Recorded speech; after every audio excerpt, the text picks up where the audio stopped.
ஸ்ரீரங்கம் ரங்கநாதர் கோவில் சித்திரை திருவிழா தேரோட்டத்தையொட்டி நம்பெருமாளுக்கு சாற்றுவதற்காக ஸ்ரீவில்லிபுத்தூரிலிருந்து ஆண்டாள் சூடிய பட்டு வஸ்திரம், கிளி உள்ளிட்டவை ஸ்ரீரங்கத்திற்கு அனுப்பி வைக்கப்பட்டன.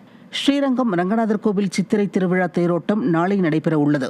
இதையொட்டி ஸ்ரீவில்லிபுத்தூரிலிருந்து ஆண்டாள் சூடி கொடுத்த மாலை, பட்டு வஸ்திரம், கிளி உள்ளிட்ட பொருட்கள் மாட வீதிகள் வழியாக மங்கள வாத்தியங்கள் முழங்க ஊர்வலமாக எடுத்து வரப்பட்டு ஸ்ரீரங்கத்திற்கு அனுப்பி வைக்கப்பட்டன.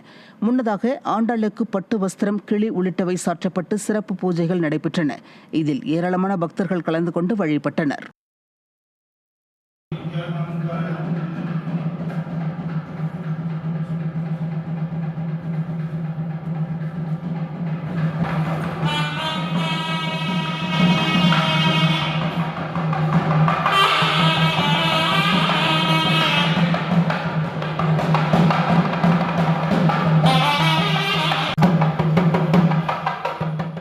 ஐயா வைகுண்டரின் ஐம்பதிகளில் ஒன்றான கன்னியாகுமரி மாவட்டம் பூப்பதியில் சித்திரை திருவிழா கொடியேற்றத்துடன் கோலாகலமாக தொடங்கியது.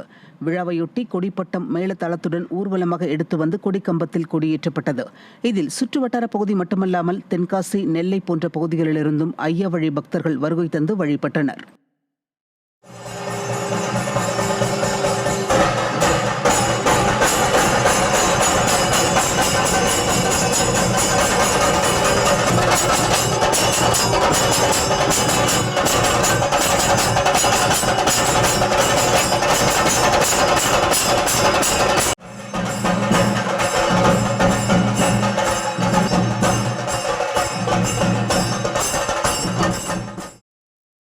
சித்திரை தேரோட்டத்தை முன்னிட்டு ஸ்ரீரங்கம் ரங்கநாதருக்கு ஸ்ரீவில்லிபுத்தூர் கோவிலில் ஆண்டாள் சூடி கொடுத்த மாலை மற்றும் வஸ்திரங்கள் வழங்கும் வைபவம் விமர்சையாக நடைபெற்றது.